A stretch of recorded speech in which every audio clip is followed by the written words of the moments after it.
Hi, this is Kaizoku Uncharted, where a couple of siblings sell the vast sea of anime. If you think this is the crew for you, set sail with us each week. I'm Jakia.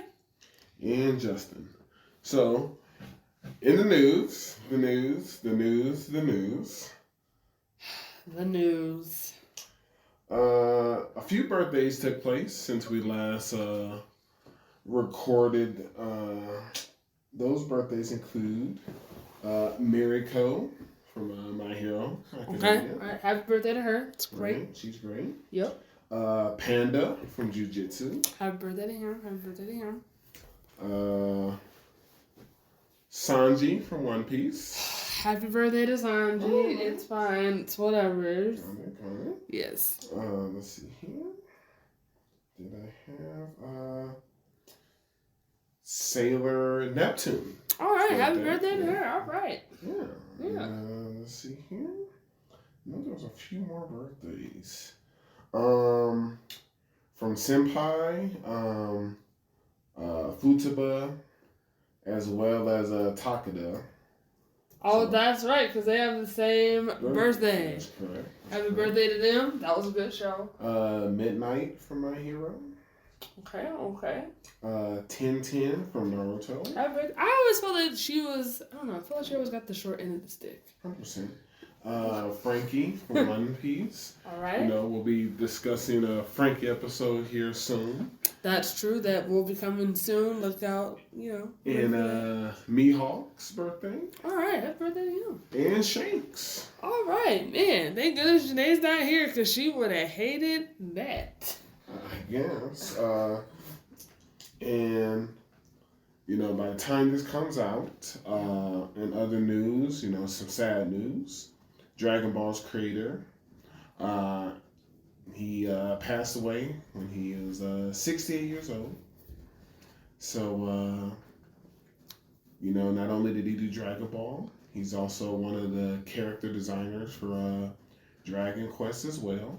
Mm-hmm. But, yeah. He will be missed, and he sent... he got a lot of people into anime. We all can't, he got a lot of people into anime from Toonami onwards and everything else, and set the bar for a lot of shows. And the last bit of news, a date. Demon Slayer airs May 12th. All right. Season starts. It's about time. So if you were bamboozled by the hype of the movie, I'm sorry. Because apparently it was just a recap. And some people paid for that recap.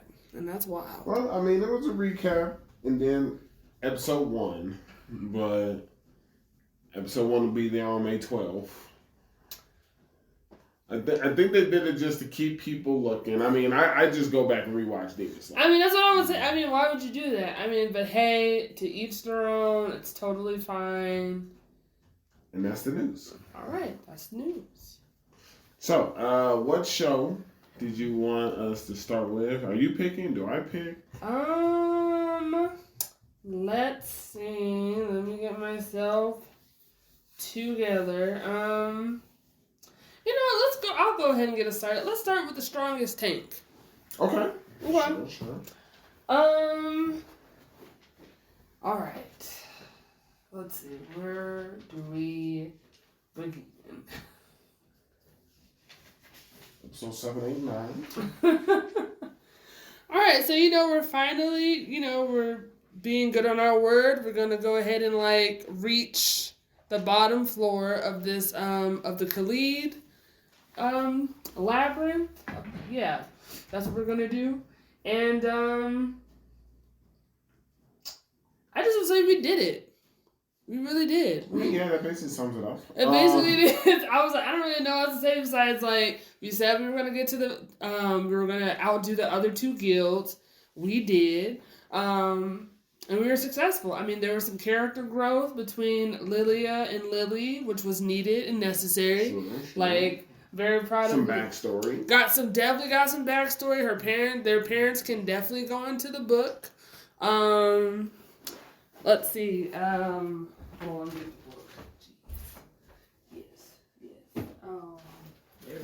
do we have names of their parents? No, like they don't even warrant names. Like their parents are just like the worst, and parents are the worst.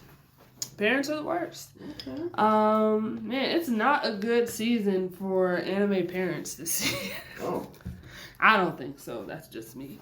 But yeah, so we got a lot of good growth from Lily. She's like got her commander hat on, and she's like making sure that we get through the dungeon very safely. So I'm very proud of her. Okay. Let's see what else happened. We learned more about Marius, because apparently he's a demonoid. He's a demonoid, and he made it very clear. He's like, I'm not a demon, and I'm not a human. I was like, all right, this is good to know there is a distinction. And apparently, guardians of like the labyrinths / dungeons either are like demonoids or something higher than that. And so we actually end up coming up against the guardian of this one, and they're a demon king. So I was like, well, that's even different. I took it as they're also to be demon kings, and they basically made it sound like that this is a game, and basically they're trying to see who will be able to take over. Yeah, that's one. Yeah, because that's where we meet Amon Sloth, and apparently she's 300-something years old. So there's that. Yeah, so I enjoyed it. I enjoyed the strongest tank. I think that's just, I wanted to get that one out the way. I didn't feel like that one had a whole lot going on for it. But, I still enjoy the show. I like the show. It's still a good show. Yeah, basically like dungeon grinding. Yeah. And then the development. Absolutely. Hey, cool. Yeah, I got no... I mean, they took like a whole episode when they were fighting the Dark Skeleton. I mean, that was a good fight. Yeah, I'm not going to lie. That was a pretty good fight. And then we kind of saw just how strong Amon is, because like more Dark Skeletons like showed up and she just destroyed it. Like, I thought I got rid of that. They weren't supposed to come out. And I was like, oh, this is going to be a problem. Oh, I mean, well, you missed you missed the most important part. We defeated the Demon King Amon, and she joins us. Oh yeah, we got that's true. Like she received the invitation. She has another party member. So now we got another party member, but we're not telling people like who she is, and that's fine. She's gonna stay with us, and just gonna keep dungeon grinding. So I guess like. So his sister's illness isn't completely cured, so I'm just wondering how many of those, like, stones will it take to actually, like, cure her completely? Because she was like, yeah, I feel lighter this time. So I'm just like, well, how do you know when you'll be cured all the way? Yeah, I just don't know. Even though I like the show, yeah, I don't know how many episodes it's supposed to be, because... It's supposed to be a 12-er. Well, then she's definitely not getting cured, this season, because it's like, I mean, I was just like, so we're gonna rinse and repeat. We gotta go through all these dungeons, get these cores at the end, give it to her, and eventually she'll get better. And apparently there's gonna be some Demon Kings that will probably join us. Like, it wouldn't surprise me if the next Demon King is like, no. Right. And then we gotta like kill him. Yes. Or her. So it's like, I'm like, ooh, well, we'll give it. Well, I mean, the next time we record for the series would be the end, then ideally. So, like, I'll give it these next 3. Depending on how it plays out, like if season 2 comes up, it'll probably just be back burner at that point. Because I'm like, it's a good watch, but like, how many times are we going to just keep like rinsing and repeating? I mean, look, that's true. I feel like if there is a second season, definitely be on my back burner. But I do like how they're taking the approach of a tank, which is like definitely keeping my attention. I love the tank. I like the approach of the creation of the monsters and the placement. Now, like, and how it requires maintenance. Like, everything can change. Like, if I get more slime, then, maybe I'm more invested, maybe another party member that isn't a Demon King. Do something. And we find out something more about the other homunculi. Something. Right. If there's an arc where we go and try to free some other homunculi. Sure, because like you said, we can't keep doing the same thing. It was cool. It was nice when we went to a whole nother town, approached the 2 guilds. I think after like the third Demon King, like, I can't have another Demon King join us right now. I don't think we would get another Demon King. I feel like that'd just be too much. I think we'll go back to our, like, we haven't been to our town in a while, and we need to maintain our dungeon, so. Maybe do something with that slime. I'm also intrigued about the monster creation. Yes. That's very fascinating. It is. So, they're like, they got some options. There's stuff. Yeah, there's stuff. Okay. I like this, The Witch and the Beast. Man, it is like jumping off. I mean, well, it's been jumping off, but I like this show a lot. Take us away. So we're at the opening act of with Helga. Yeah. So that's episode 6 through 8. Yeah. So we are introduced to the Paladin Corps. Yes. And I was like, okay, cool, because you see them on intro. And I was just like, who's these people wearing white? Right. So the Paladin Corps, which is after the Paladin Corps, we also meet this other witch. And I was like, okay, the Paladin Corps are after the witch. Right. It is believed the witch has done some crimes, so they're here to take care of it. And then there's this old priest that's there talking. I never trusted him. I was like, 100%. I was like, too suspicious. Like, I feel like the main Paladin Corps guy was just like. When I saw him whisper to his people about keep an eye on him, I was just like, oh yeah, we can't trust him. No, can't trust him at all. Right. But we learn about this witch. They're descendants of the origin, the Dauntless Witch. And we are meeting the current, the current heir of this bloodline. We're meeting Helga. Yep. And she has the demon sword, Ashgar. Yes. I was like, okay, cool. So we're getting some information. Definitely get some information. And then I like what they do is it's always momentarily. Like, because like the ice guy at the end of the episode, the ice guy's walking up to them, and I was like, oh man, it's about to go down. Yes. And then how it starts the next episode, it's like they've been defeated. And I was like, okay. I was like, did I miss something? No, you didn't. And no, because they do such a great job where they start showing you like a few moments earlier. And he's like, and he tells her, he's like, hey, if you run into the Man of Ice, Matt Kuget is like, get out of there. So we meet the Man of Ice, Matt, who is the leader of the 6th Battalion. Yeah. And we find out he is human, but he's made a pact with the ice elemental. Which we find out is one of the primordial forces that rivals witches. And I was like, oh my gosh, right? But then I was like, wait, does the other lady he's with, does she also have a pact? But then I was like, nah, she doesn't have a pact. She doesn't have one. But I thought she does. I don't think she does.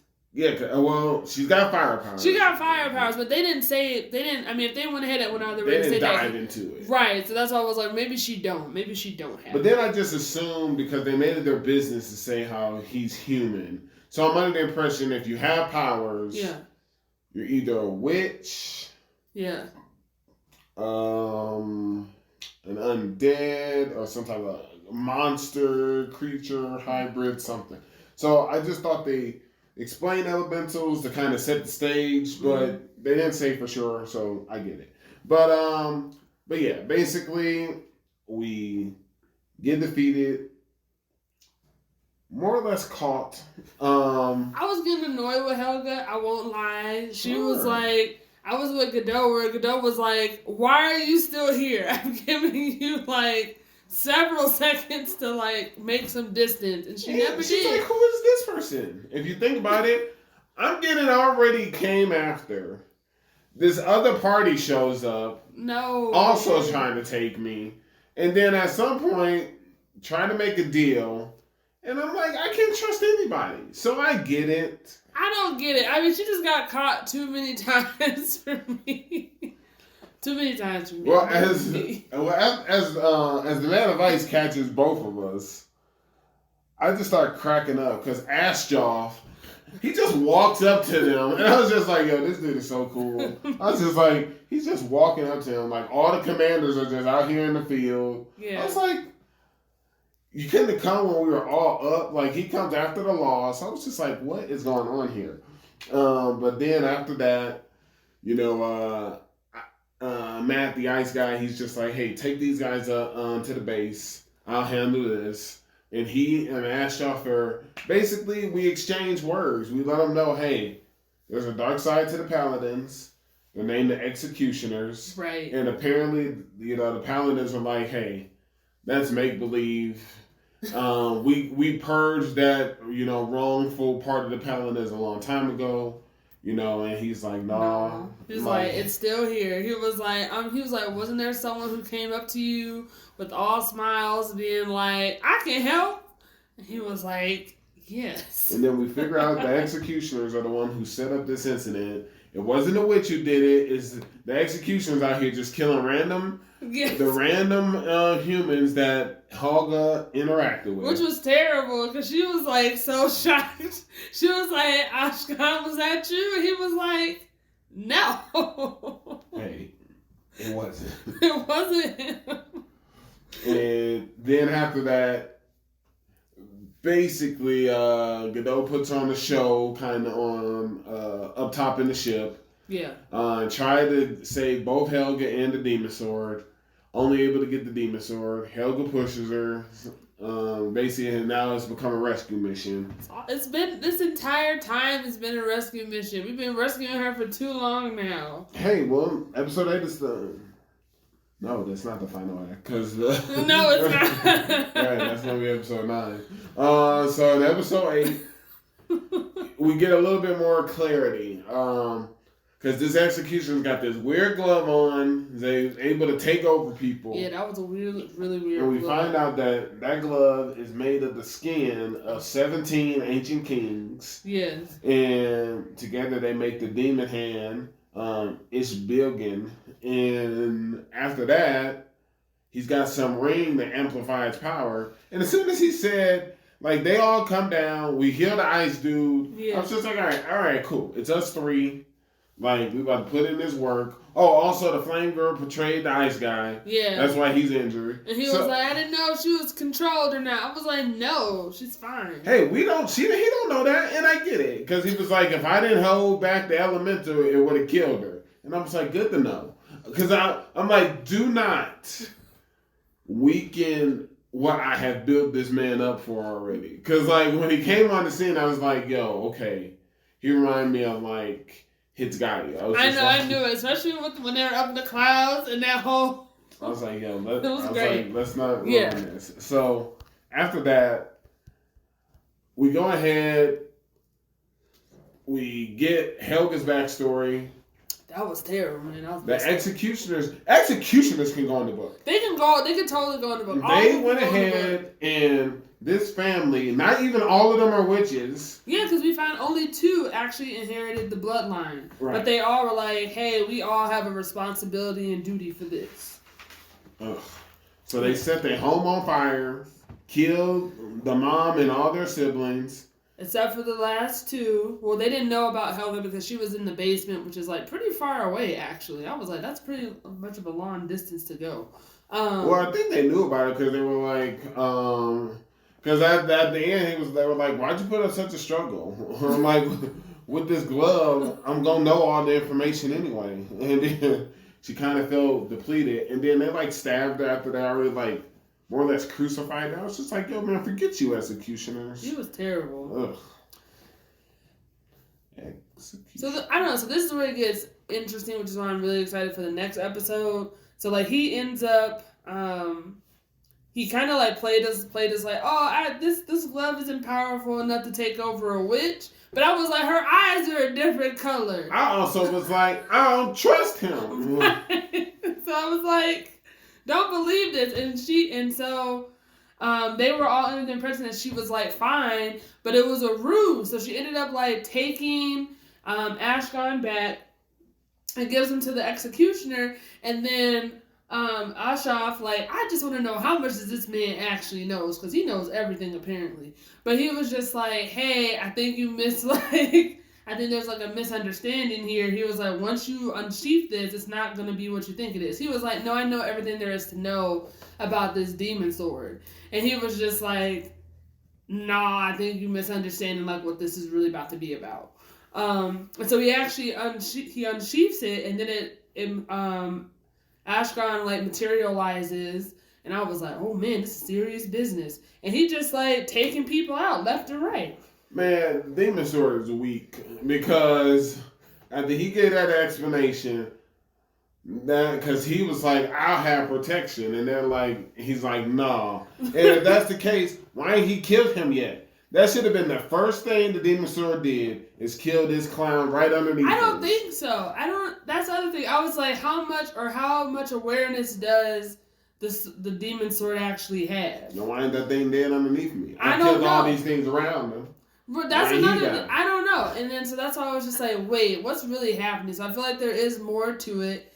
I don't think he needs more sacrifices, but he gonna go ahead and try to go get the townspeople, which doesn't make any kind of sense. But I was like, if anything, would he have protection, or is the glove actually what has protection? Since it's like a forbidden instrument. Take it from his hand. But yeah, definitely gonna see what happens on that next episode. Yeah, I'm excited for that. It's gonna be great. So, what show you wanna do next? Let's go ahead and talk about Fluffy Paradise. Alright, sure. You're not outraged this week? Tell me what's happening on Fluffy Paradise. Okay, alright, so on Fluffy Paradise, in Fluffy Paradise, things are like moving along even more. So, Nima, is up to her shenanigans again, but she got to the point where she got in trouble and her dad's not really happy with what's going on.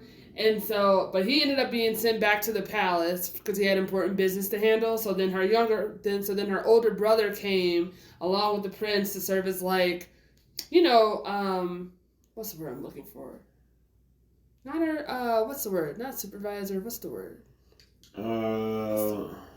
Babysitters? I mean, sure, I guess babysitters can be like a word for it, but so the older brother is going to handle like the next part of the mission where they're still going up to like the northern village to find out what's actually still going on. So like Nima's learning more about like the corruptness that's actually happening in the town. They're picking up people along the way, and so now they're going into like the woods and everything else to be out like, well, what's actually happening in this town? And that's kind of like that's just kind of the base of what's going on. So we run into like the kobold pup, and those kids were like beating up that little pup. It was terrible. It was awful. But the kids were just like, this is the enemy. This is what we're supposed to do. And then they didn't realize that that's what was actually going on. So then they decided to take a side mission to return the pup back to its mom. But it's just like the town is at war with the kobold like population. So they're going to the forest, and they didn't realize that they are being protected by the guardian of the forest, which is like this master tree. And so like Nema had to go through this kind of like trial or test with the forest, with the guardian of the tree, to see if she's worthy enough to know like the location, because he was like, I'm protecting them. Right. So if I let you all into this space and you can't come in here just like causing ruckus or whatever. Causing shenanigans. Right, causing shenanigans. Because which is what we do. What she does. It's what she does. Even though like I love Nima, she do be causing some trouble.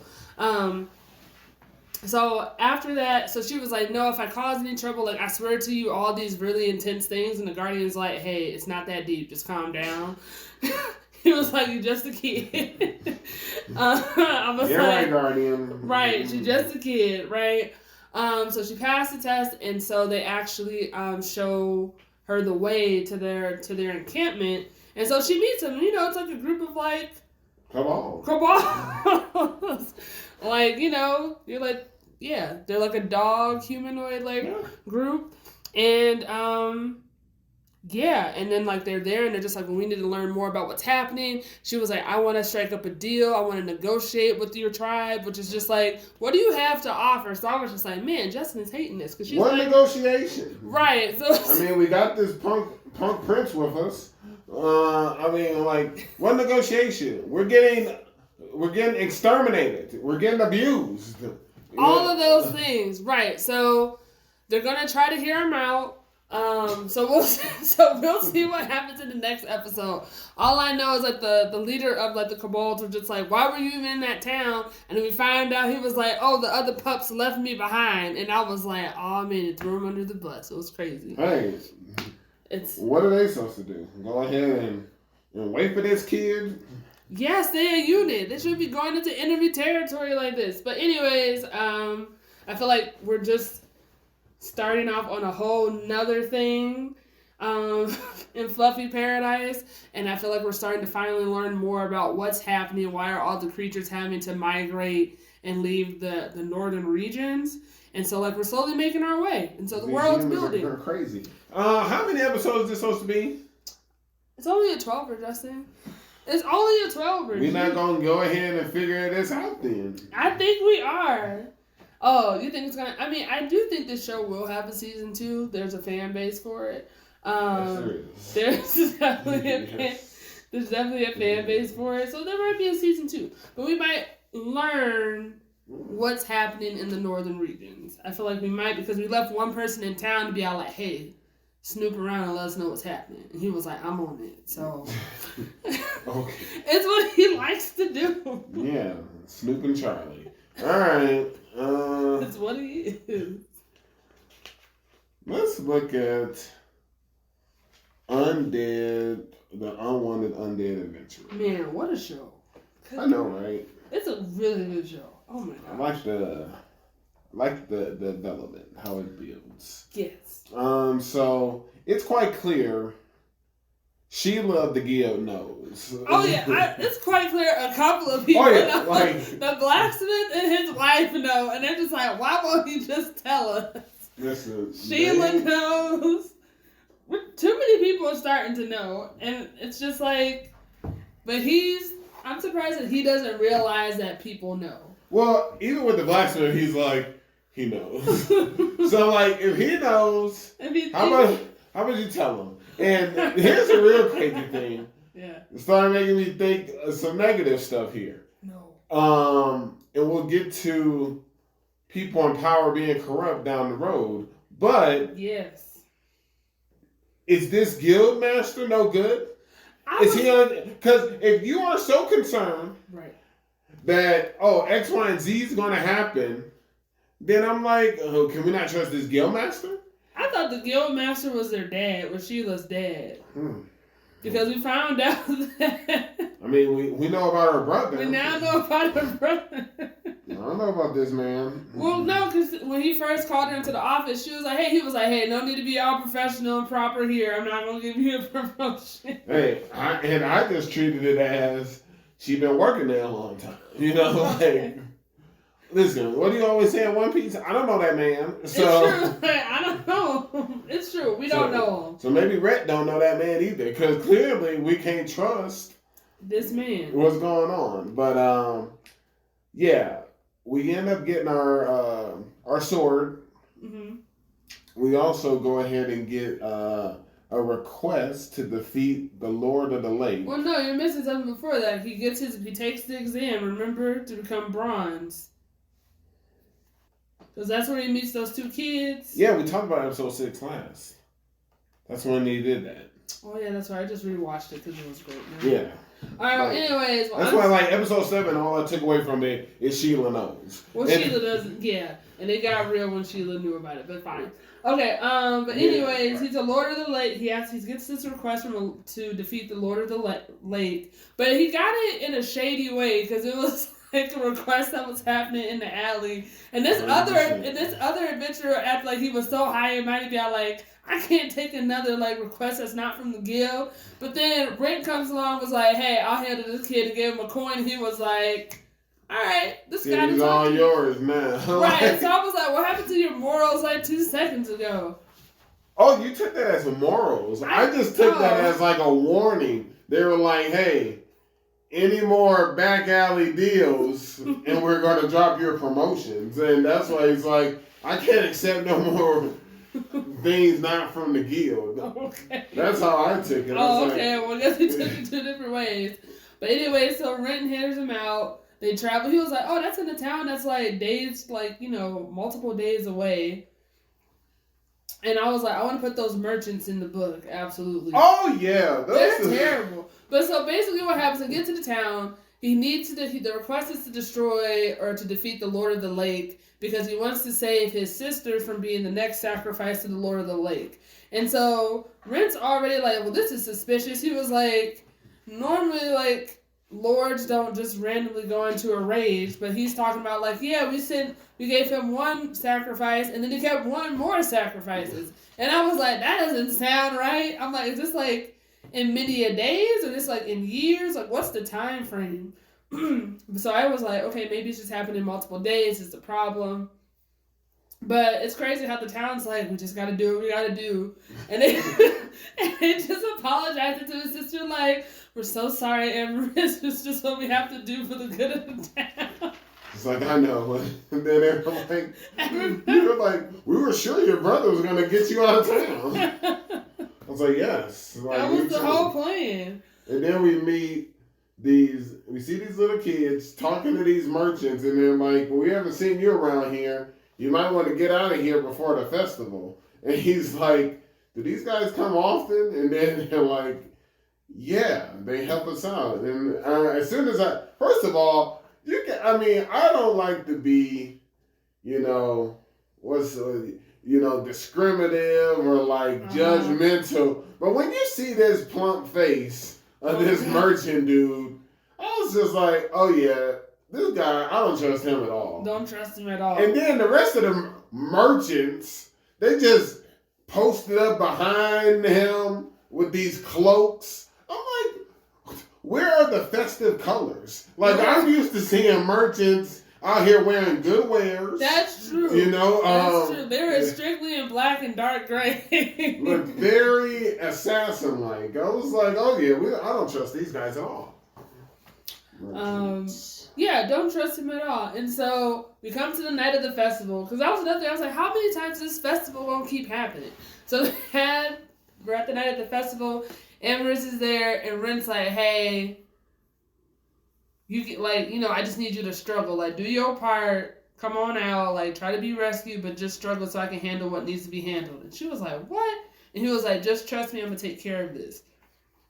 So Rent, Amaris, and her brother are all on these boats to go out into the lake, and the townspeople and the mayor is like, we're so sorry that you had to do this. It's for the good of the town. I was like, right.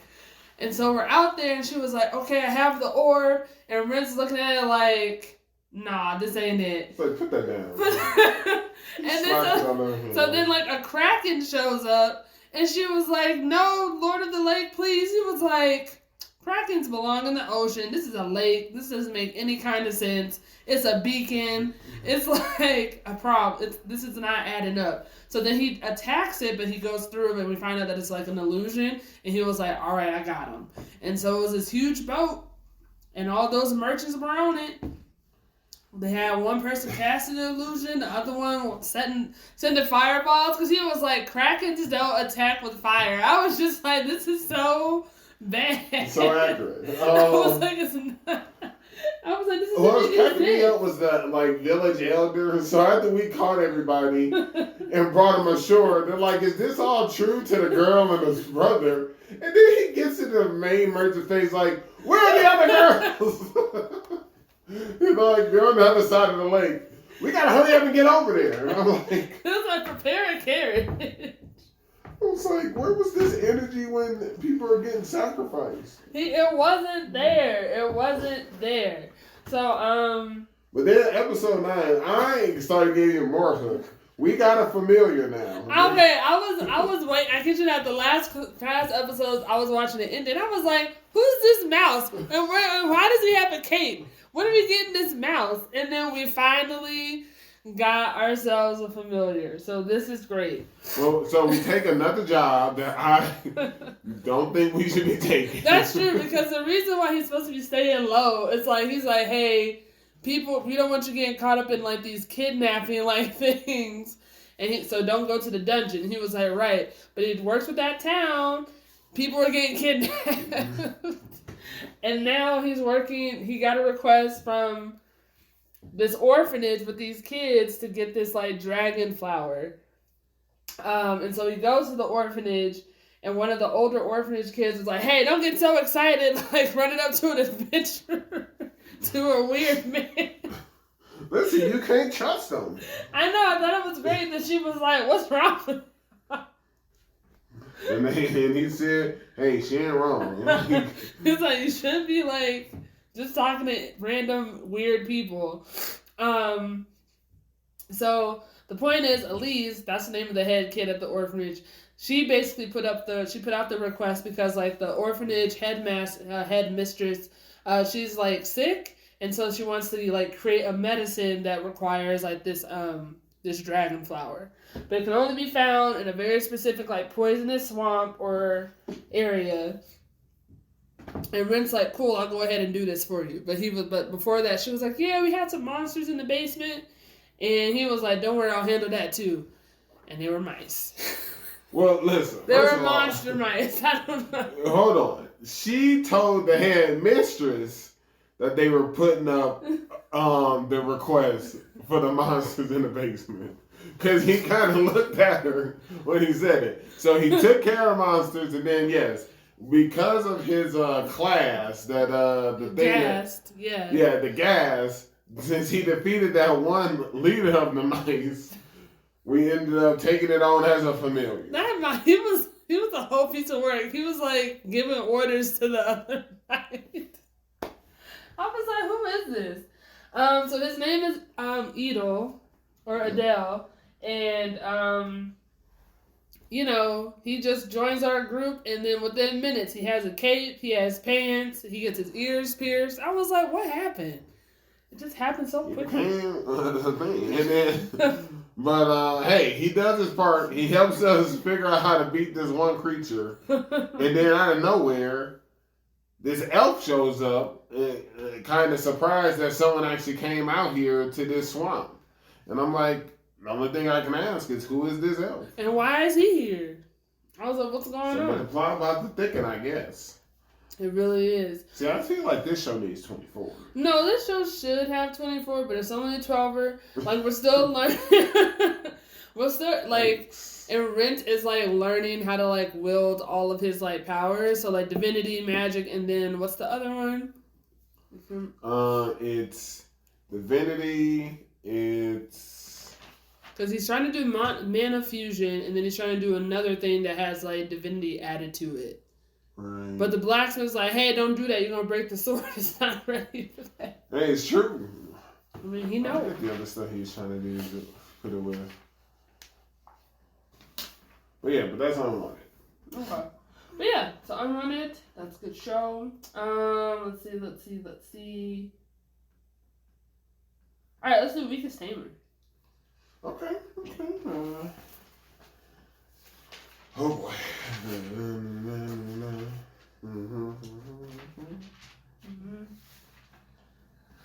All right, man. We're learning more about Sora and what he can do. Like, the biggest thing that I took away from this, like, we get more allies, people that we can depend on and rely on, which is great. We need all the support. What is this about? You jumping to the allies? What about why we met these allies? So we in the woods. Okay. We are being watched by something because she feels this weird aura, and then this purple smoke starts showing up, and Seal saves us. Seal roars, they back off. Yeah. We start going up this sketchy looking terrain. And then ogres show up. One's climbing up, one's peeks his head. They were really huge. I was not expecting that. They were gigantic. I was like, this is the ogres in this world? Wow. Seal goes ahead and takes one down. And falls off the cliff with him. I was like, no. And then I'm like, oh, and before that, when we trying to run from that presence, can't run with all those bags. This is why I tried to jump, because I knew you were going to be on there. It's ridiculous. And then, when we trying to run from these ogres, we get caught up in a trap. Yeah, we out here putting traps, hanging mice, but we get caught. And then, yes, now we meet your crew, the Blazing Sword. All right, now you can continue. Okay. So, all right then. So since we're here, the Blazing Sword, we meet them. They actually take out the rest of the ogres. We're finally released from the trap. We tell them, like, hey, we're headed to this village. And they're just like, cool, like, you got here all by yourself. Like, where are you traveling from? And then we told them we were coming from Latomi. And they were just like, that's a long ways away. Well, we told them where we're going. And they're like, we're from there. We're going back. Come with us. So we head up to the gate, and then we learn more about the town from, like, the guy from the, that's, like, welcoming us into the city. He was like, you came from all that way? There's a lot that's going down in that town. It's just, like, like, we're learning more and more about, like, how there's, like, corruption that's happening. And we're just like, we got out at a very good time. So, we're entering the city. We set up camp in one of the explorer space, adventurer spaces, which is fine. We feel that presence again. But when we felt it, it was like what's her name? Mira. Like, she comes, like, no, that's later. No, yeah, that's later. No, You're talking about La Taria, the fire guy. Yeah. He shows up right after the presence. Right. And she was like, it can't be him. Right. And then Sora's like, no, I don't think it's him. So we ended up cooking them dinner. And that was the whole thing. And Fireworks. It was just like a nice feel-good episode at the very end. Everyone's fine. Everyone's safe. And as we're heading to town, we go to a dump site. And then we find, we got some potions. We try to just spark up a conversation with Milia, because she's got 2 slimes. Yeah, remember, she has a green one, she has a gold one. And they have, like, specific things. So that's when we learned that in this world, slimes, they do, like, specific things, and that's it. And we find out that this, what is Sora's breed called? Disintegrating slime. And Mira was like, no, I haven't heard of anybody with that one, because it's just like a really super rare. It's like a super rare slime. And then we did remember those people, those hoodlums. Yeah. They tried to say, hand over the slime. Right. They were gonna sell them. That's right. But for whatever reason, when Milia's name is brought up, Sora starts vibrating, freaking out, staticking out. Yeah. And then that's when, Milia's brought up, and I was like, see, at that point, I was just like, oh my gosh. Yeah. She's a slave tamer. No. I figure maybe she's out here, kidnapping the kids. No. Oh. I said slave tamer. Yeah. I figure she's over here maybe putting on, similar to Shield Hero, maybe putting crest on people, on slimes and other creatures that don't want to be tamed. True. So that's what I was initially thinking. Oh, okay. And then I was like, but then we find out this story is taking a real major turn. Really quickly too, just from like the bringing on of 3 characters. So we find out that there's been some child abductions. Yeah. There's a whole organization around it. I'm like, why did we come to this town? Like, this sounds like a horrible town. And then we start putting all the pieces together. And then, the one time I'm going to give her any credit. Okay. We told the people. We told these people. We finally trust some people well enough that we told them. I still think we should have told the captain. Oh, in the other town. But it's okay. He knew. It's like he knew something. They did their research. They did. I'm hoping we come back. I hope so. One can only hope. We told them what our hunch was, and at first we didn't tell them about Sora because we don't trust them like that. Yeah, we just something's off. They were like, "Yo, They did some digging. They was like, it's all thanks to you, Ivy. We've been snooping around. Yeah. They were doing a message where no one can talk to them. Where they did X, Y, and Z. So then Ivy was just touched. You trusted me without me telling you all the details? And they're like, yeah, why do you gotta lie? So then she brings up Sora, shows them Sora, tells them what Sora can do. Right. And that's why we believe it's Milia. And at that point, this when I get disappointed in her again. Because I was like, how would you just tell them about Seal? I mean, look, I don't know. I feel like, I too was like, maybe she can tell them, it would be great. But then at first I was like, from how everything's happening so fast, I get it. Sure. Because like with Mira, like she was hesitant to tell them because Latoria, Latoria. They buddies. They buddies. They know each other since they were kids. But then the fact that her two older brothers, like... I thought they were younger. Or fine, the two people that she was with, the twins, like the people in the Blazing Sword, like, no, we don't trust them. Like, we don't work with them. And I was like, that's interesting. So I was like, too many people where it's overlapping, where like they've known each other for long periods of time, but like people are still doing shady things. So I got it. So I get it. So listen, all I'm saying at some point, like in this next episode, we better tell about, because guess what? You know how Seal don't get hunted by adventurers? Yeah. If we tell them about Seal. I mean, I agree. I think we should tell people about Seal. Because she's handling business. But we know she's safe. We don't have to be worried about her. So it's fine.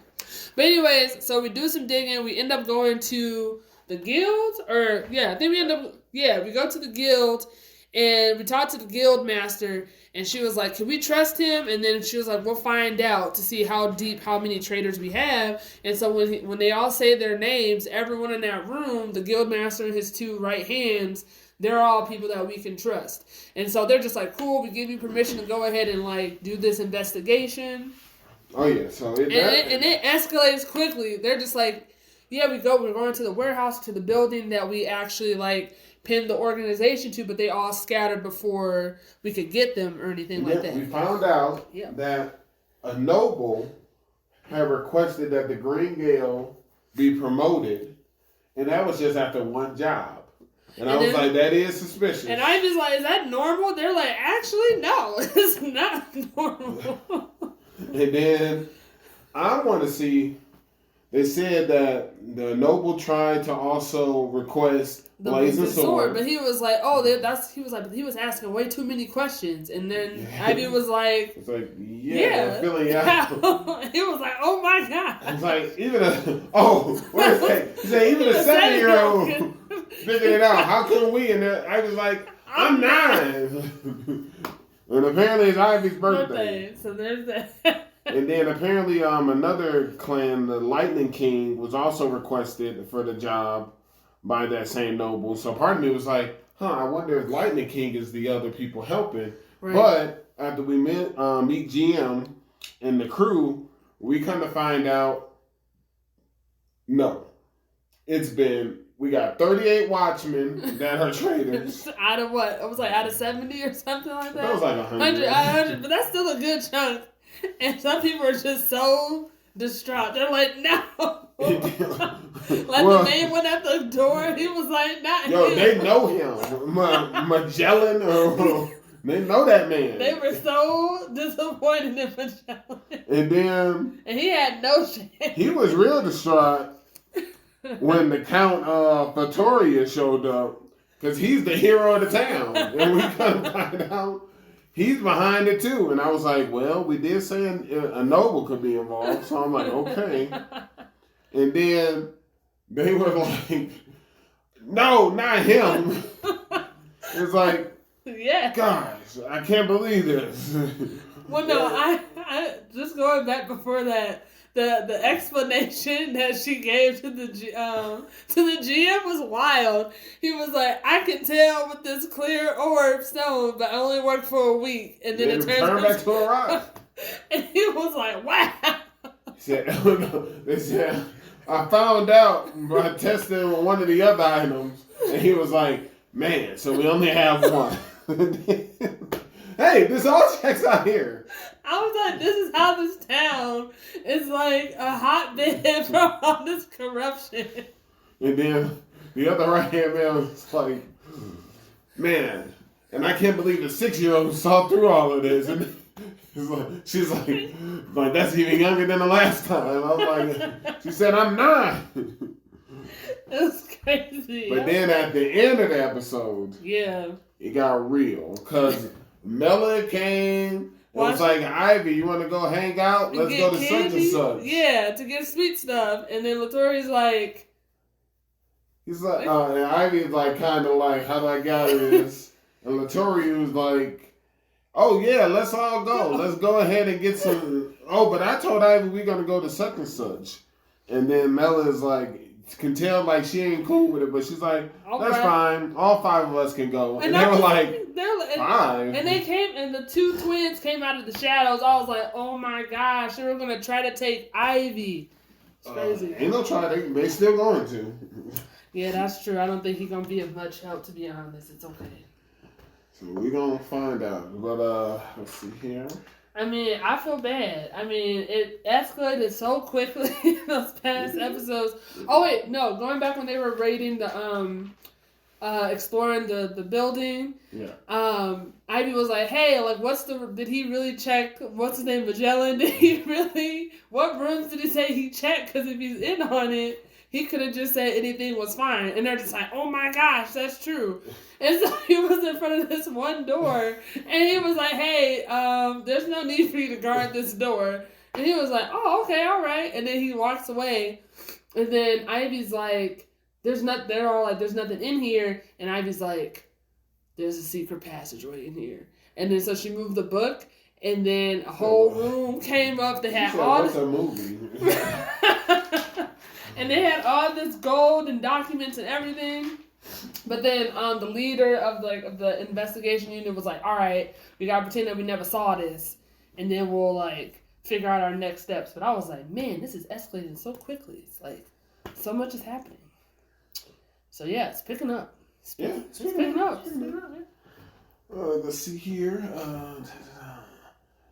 MASH?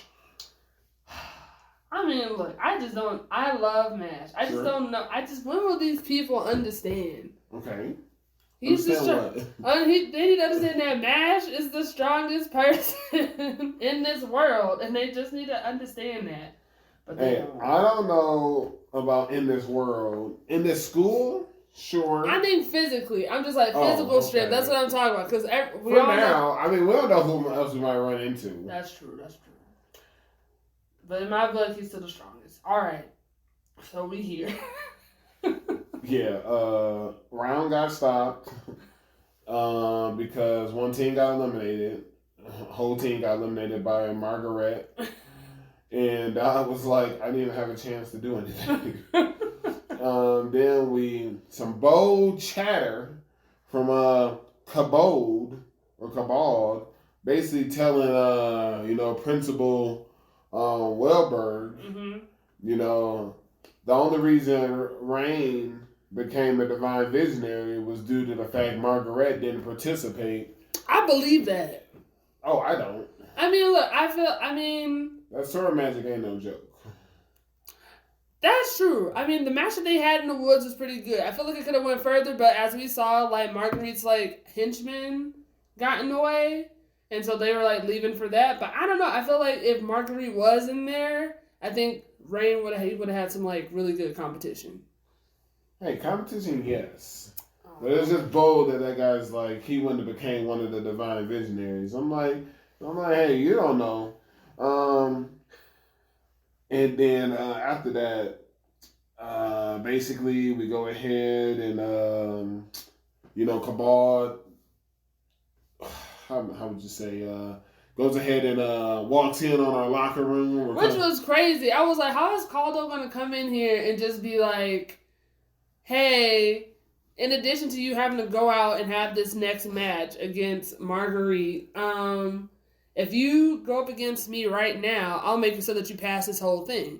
And then Mash is like, yes. Nah. He was like, nah. And he was like, But then he sweetens the deal, and he was just like, okay, I'm down. But it's, I don't know, it is like MASH technically wins, but at the same time, MASH is like, no, like I lost this when I still ended up turning. But it was 2 out of 3. It was. So when he said, he still won. I know, to me, he still already won. it already was over. We just shouldn't even have to do the third option. He did it right, so that's why I was just like, technically you still won, but for some reason MASH was like, nah, it's fine. And I was like, this just wasted our energy and strength. Like, we didn't need to do this. It's like a waste of our time. This show's just all about a lot of I don't know what you would call the humor. Like stick humor or something, but like as they get ready to fight, MASH is like, hold on, I gotta eat this cream puff. And then Margaret is like, I'll join you. You know, he's got fried shrimp and he's just dipping the heck out of this fried shrimp in the tartar sauce. And then MASH is like, that's too much tartar sauce. And he was like, no, it's not. I'm having like tartar sauce with a side of shrimp. And then MASH was like, wow. So, it's like he's a madman. And then Dot's like, based off of my random logic, the crazier someone is, the stronger they are. And I was like, that checks out. That checks out here. The one thing I was wondering is, can we give Finn some credit? Because yes, Finn is the only person who's keeping up with everything that like MASH is doing. Like he's so fast. Finn is having to keep up when other people can't see it. At all. And people are just like, what happened? And Finn is like, no, I saw. He said, I saw what he did. He was running backwards. But, you know, it was a good fight between Margaret and MASH. Yeah, it was pretty good. MASH forced him to use his second form. Which was, that was pretty cool. Where, you know, Margaret is sound itself. And then after that, after he wins, Innocent Zero shows up. And Cliffhanger calls him son. But then on the most current episode, episode 20, Wahlberg comes down to confront Innocent Zero. He's like, nah, I'm not going to let you take this kid. And then, I guess he's got like a type of time magic. This whole episode, I was just furious at these divine visionaries. These losers. Because, first of all, I got 3 lackeys. Yeah. I don't want to call them lackeys, but clearly Innocent Zero got 3 people with him. Yeah. The previous episode, you know, Mr. Rojo, or the blonde hair guy, he was like, we got to depend on, those two that hold them down. So these 2 divine visionaries are frozen in time. Yeah, Caldo and Orchard.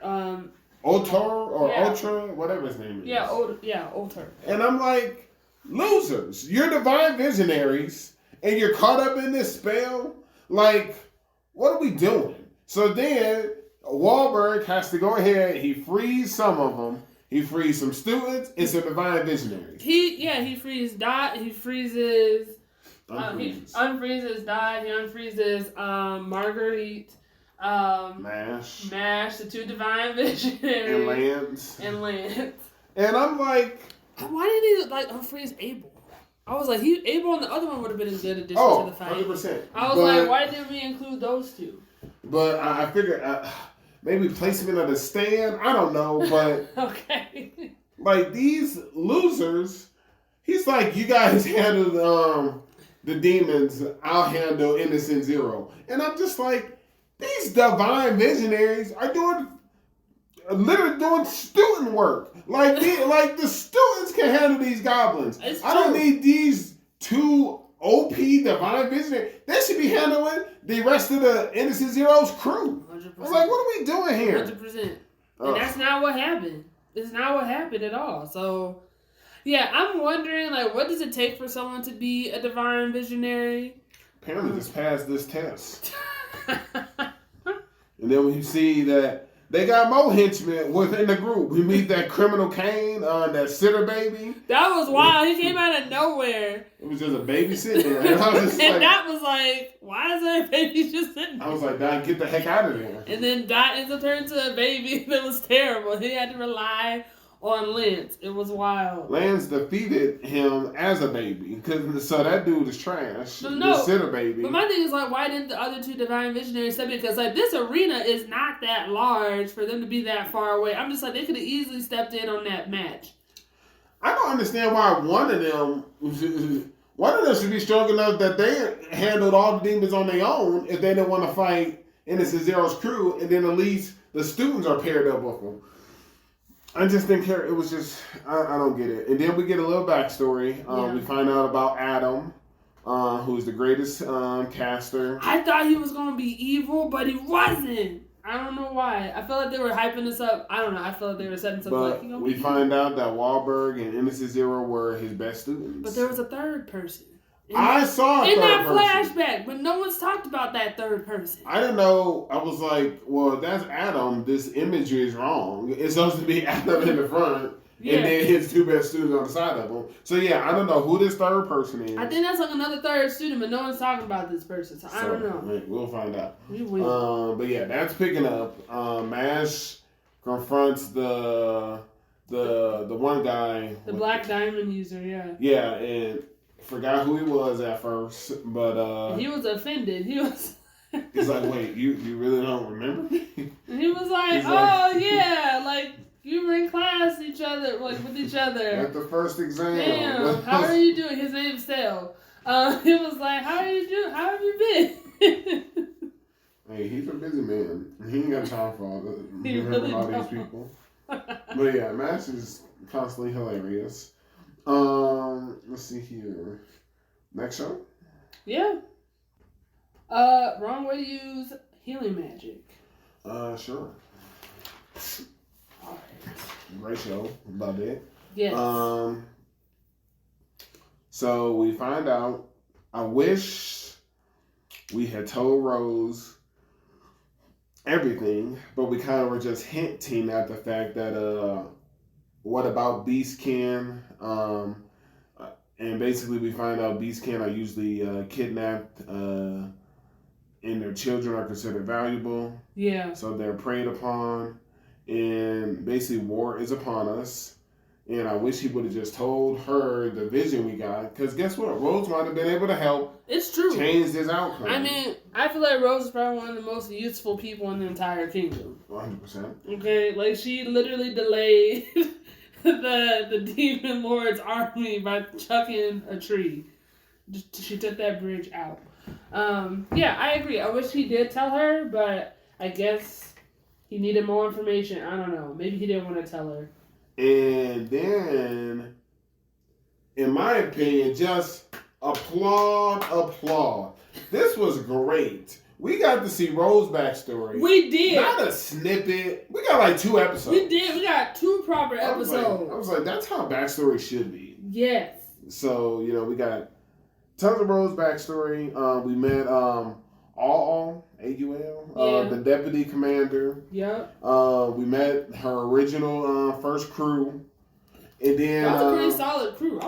They were solid. They were go. Yeah. And then it was Rose versus Nero. Mm-hmm. And I was like, okay, cool. All left in charge. Right. And then the conclusion of Rose and Nero, essentially Nero pulled out the sword, basically sways the minds of his own people, convincing them to kill/sacrifice themselves for victory, at all costs. And that's how the crew ended up dying. Yeah, because we also found out because of that curse, it doesn't allow it cancel or nulls like healing magic. So right. She wasn't able to heal anybody, and the fact that she also got like hit in the eye, slashed in the eye. Well, I took it as he said what gets cut. This sword cuts mana and inflicts a curse. So Rose. And then he says, so you can't heal or use recovery magic on that eye. So. Right. For a period of time. Right. So it was her eye, it was her ankle, and then everyone else that was getting killed, I think they were just like, she didn't have any time to actually go to them because she would have been able to heal them, except for all. Well, no, I don't know, so I wasn't sure. Because I was just like, I was taking it as like, is it nulling even her ability to use healing magic in that moment and not able to heal the wound? Because that's how I wasn't sure. I was like, does this mean that she's not able to use any of her healing magic? Like, she can try to, but it's not going to do anything. I took it immediately that she can still use healing magic because she's the one, remember, who came up with the constantly healing yourself while you're doing stuff. Yeah. But it was all going ahead and being slashed across the chest. Yeah. And then that's when they went ahead and was like, hey, she was trying to talk to all, hey, I'll heal you right now. She was using healing magic, but that's when all was like, this slash can't be healed, remember? Yeah. So that's what made me think it's only what he was cutting. Okay. And that's why I didn't like, because like that was for the first time we saw Rose lose her composure. And only because she lost her composure was when he was able to get some good shots. But then she went off. She tore him up still. She did. That's when we meet that little girl. She came to save Nero. And he was like, no one told you to come out. She's like, he got a lot of nerve. No, but 100%. He had a lot of nerve. She was like, you went ahead and sacrificed your other people, but yet you didn't sacrifice this person. She was like, what do you, like, it's either you all or nothing. And so she was like, who is this person? And then, but yeah, I thought that was the best backstory in a long time. That's true. They had the different ending / credits. It was with her whole old crew. I was like, good stuff. And then my biggest question is, who is this Black Knight? Because he seems like a menace. Apparently, he's gonna be so strong. He's not concerned. Part of me thinks he don't even want to take orders. Right, he don't have to. Part of me thinks the Black Knight, might be the physical reincarnation, the physical manifestation of the cursed sword. That could be a thought. That's a thought. So, because I'm like, maybe that's it. It's got a will of it, or mind of its own now. Like, he's like, just make sure I'm entertained. It's been some time. That's understandable. But yeah, this show was good. No, it's good. Did not disappoint. And then at the very end, like Rose, when she gave her report to people, to like to the king, she was like, all right, you need to remove me from my post. I'm not doing this. And then they were all shocked. But then the parents of one of her unit thanked her for all that she done. Because she was like, I'm sorry, like your son didn't come home. And she was just like, they were like, no, he was actually like the most happiest, like, while working with you and your unit. Sure. And I was like, because Rose is a real one. So I'm excited to see what's about to happen next. We on our way to the battle. Right. It's about to go down. And let's just hope that girl's vision doesn't come true. So we'll see. Let's see here. Okay.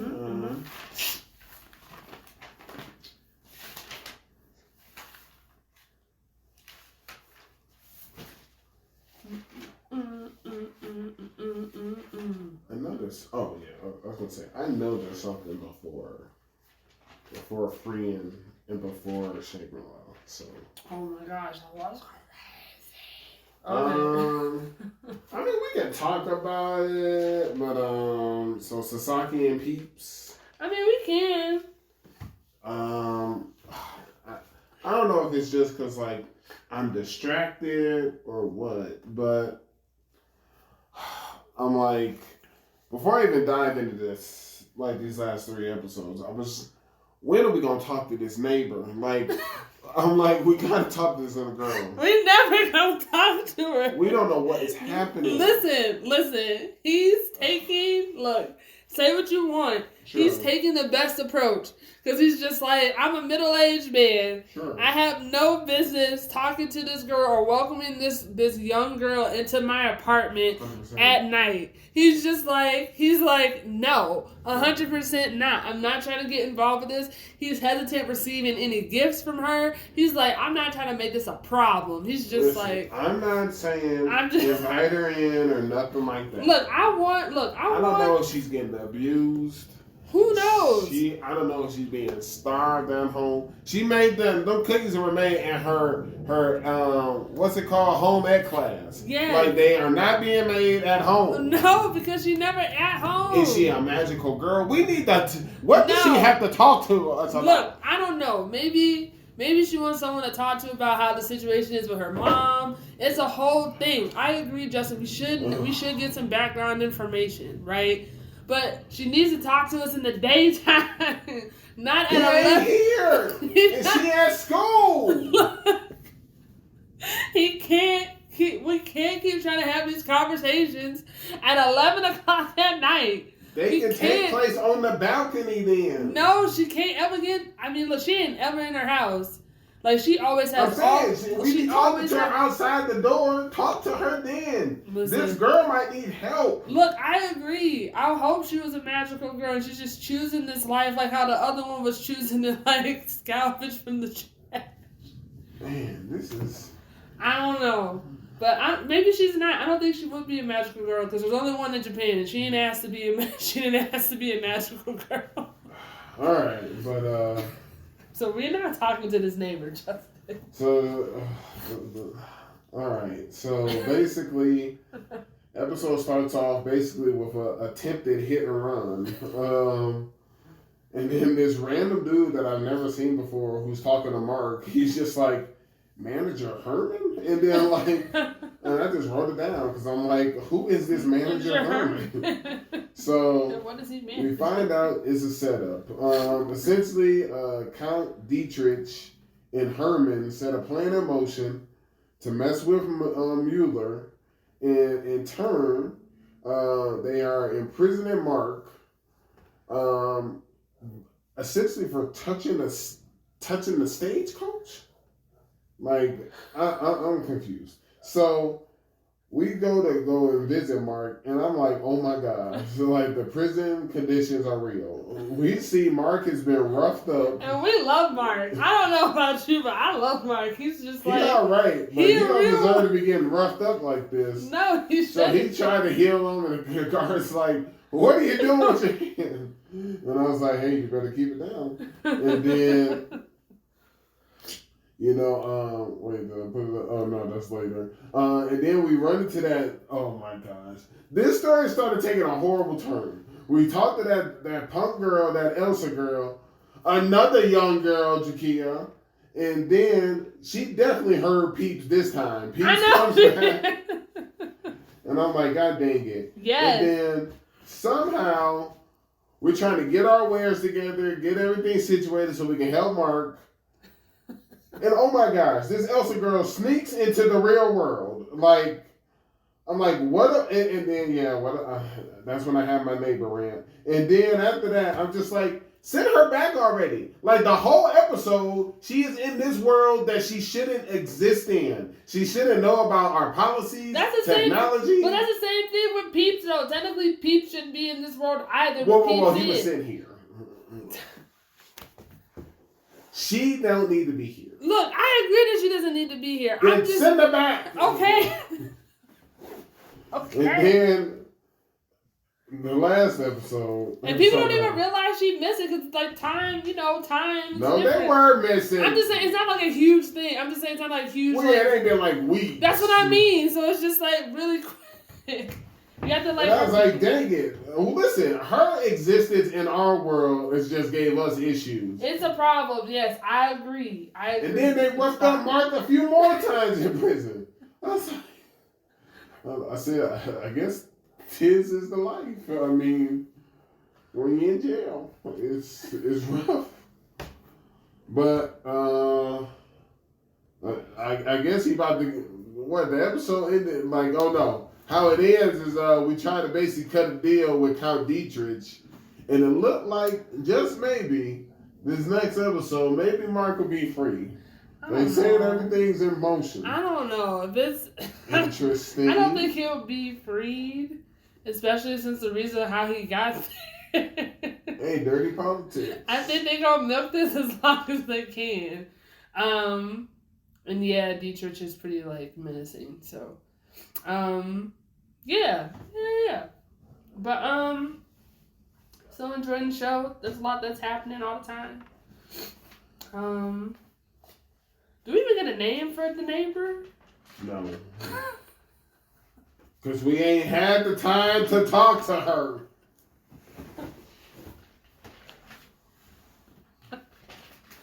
Alright, Okay. All right, Delicious in Dungeon. Sure. So these kids that were where everybody was hyping them up. They were to be like, oh, y'all gonna be the ones to conquer the dungeon. And they're like, yeah, we are. And they got taken, as like in previous episodes, they got taken out by the treasure bugs. And then we come across them again, where the people, like the people that, come across the corpses, they brought them back. And those kids were like, hey, thanks. And the guy was like, hey, this ain't for free. Like, it ain't. And he was like, ugh. And I was like, yeah, it costs money to do this. So he gives them money, and then those kids are like, we gotta go, because one of the members in the party was like, oh, there's an elf, there's a dwarf, there's a man, and they were just breaking down everybody that was in the group. He was like, and they had a meal. And I was like, that's important, because they did eat food while they were there. So they ran off. And then they're like, man, all my stuff is missing. All our money's missing. And he was like, they got taken out by treasure. You said, why didn't you tell them? He said, basically, because it can happen again. Like, it's a business. He was like, yeah. So, like, we come across, like, our favorite group. And they're down in the bottom, they're in the dungeon. They come to this room, which I thought was pretty hilarious. Like, it's like nothing but water. And since she's like, how are we going to get across? What do you think about doing? And then Marcel's like, we're just going to walk across the water. And then Sinji's like, no, we're not doing this. I'll find my own way across. And he ends up trying to, like, he's been friends with a Kelpie that he named Anne. And then Leos is like, no, you should never trust a monster like this. Yep. And then Sinji's like, no, I've known Anne much longer than I've known you. It'll be fine. Like, I'm a like, lure Anne across the pond with, like, this crab meat, and it'll be fine. And he was like, you never know what a monster's thinking. Don't do it. And he was like, no, it'll be fine. Immediately, Anne takes him down to the bottom. And then she's like, hey, why would you do this? Anne was playing a long game. Okay? She was friends with this fool for a while. For years. Until he finally had the guts to go across the water. Anne been calculating. I was shocked. I was like, oh my God. Yo, first of all, you skipped something because that's because this is my favorite part. Listen, it's a good part, but when them kids got taken out, somebody gonna kill this man Sinji, I tell you that much, because they were like, when they cooked the treasure bugs, they were like, well, what do we do with the rest of this? Do we toss it? And he's like, yeah. It's like, it's unedible. And then as they throw it, he's like, you can't eat real diamonds, real gems. They're like, what? Like, they gonna kill this man. Like, I'll tell you that much. I think so, because since she is just one with the dungeon, he just like, this is all I care about. That man is too much. Is there anything else you want to include from that part? Or?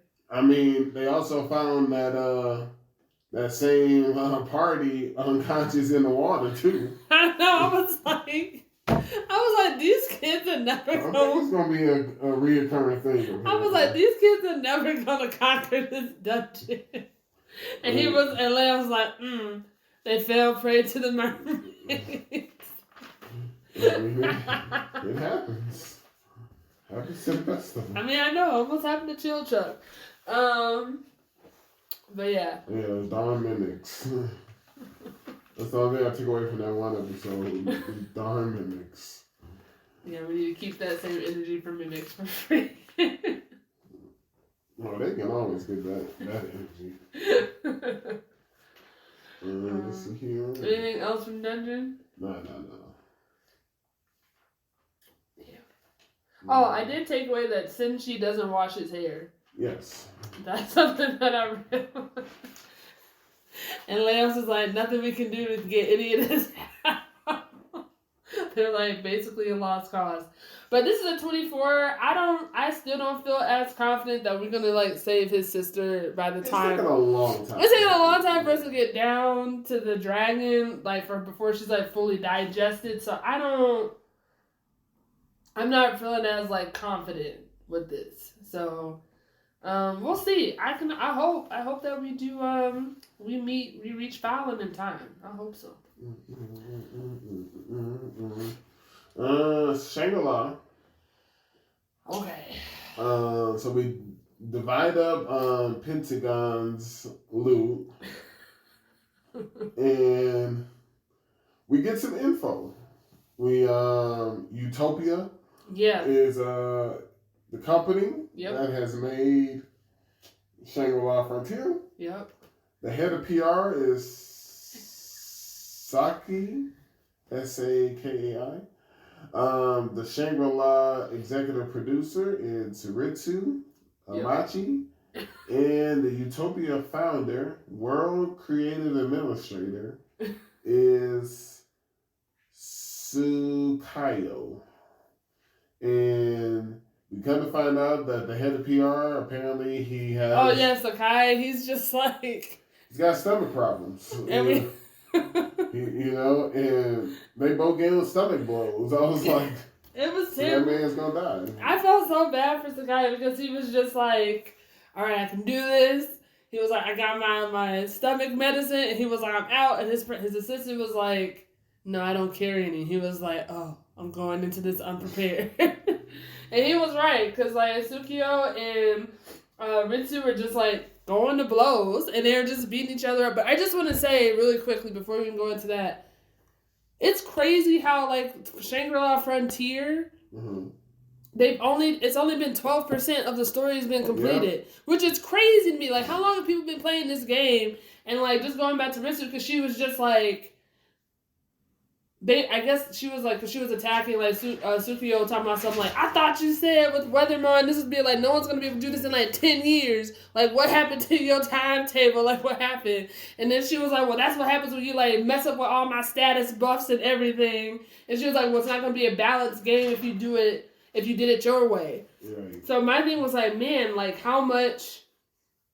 I was just like shocked. I was like, they haven't done this much yet. Like, it's only 12% complete. Right. But then the Sakai, he made it sound like Weatherman was like supposed to be defeated later on. Yeah. And that there were supposed to be other people before. Mm-hmm. So I was like, well, how much? But even if he was supposed to be defeated later on, would it have progressed the story much further than just 12%?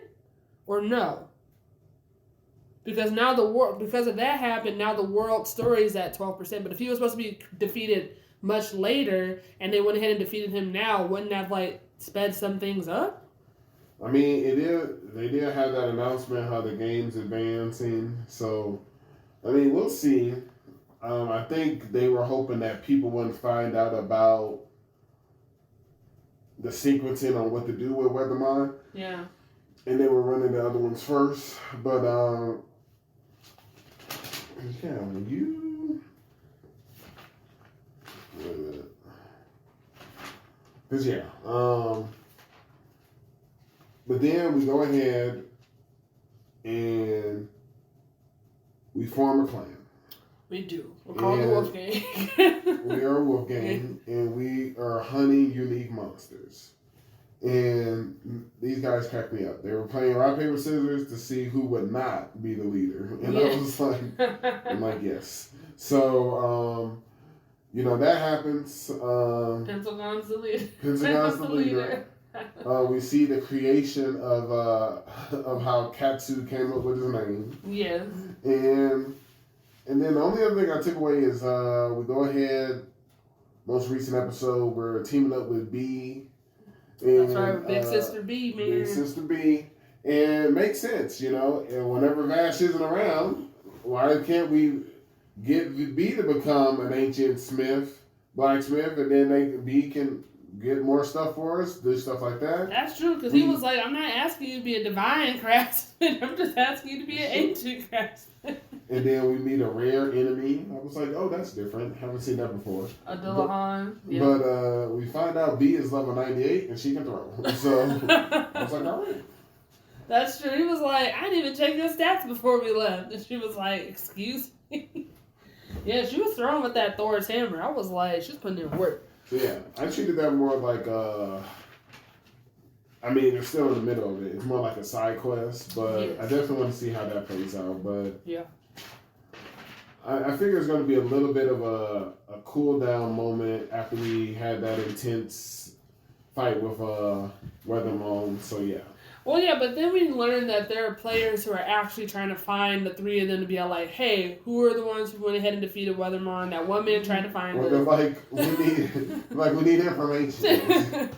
But I thought it was interesting. So I'm glad that he finally told, like the two that, hey, this is how I got my unique side quest or mission, because he was like, I would take y'all there, but I don't know if it's really going to work for you two because you haven't like set all the conditions for it, but I don't really know what the conditions are. And he was breaking it down, and they're just like, this isn't helpful.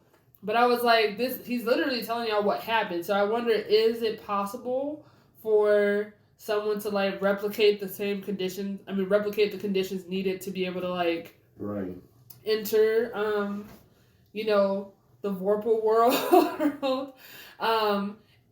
And I also just wonder like how much of like the Vorpal like side quest like impacts like the overall story. Because I'm just like, I don't know.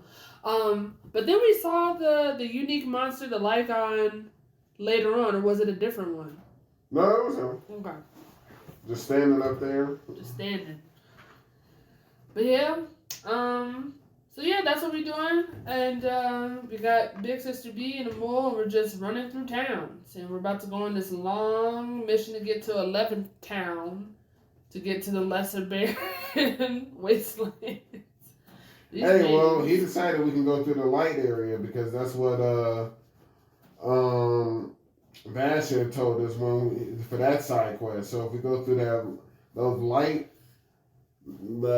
after he looked at that map, I forget what it's called, like the Light Highlands or something. Yeah. Then we can get some additional items to maybe go on another side quest. So I like these guys because they're going after unique monsters. They go ahead and they're trying to simply go about, instead of playing the game a certain way, we want to do all the side missions. We want to do all the X, Y, and Z. So I'm like, okay. Yeah, and they don't operate in the same way that the clan does. Like, they're not being like, oh, all three of us have to go out to do this one mission. Like, they're just like, I'll see you later. I'm gonna go do this. You go do this, and then like we'll see each other when we see each other. That's it. And I was like, alright, I'm into that. I'm into it. Next one. You talking freeing? Yeah, we can do freeing. All right, freeing. Okay. We are finally. No, you go ahead. I'm going to jump, so it's fine.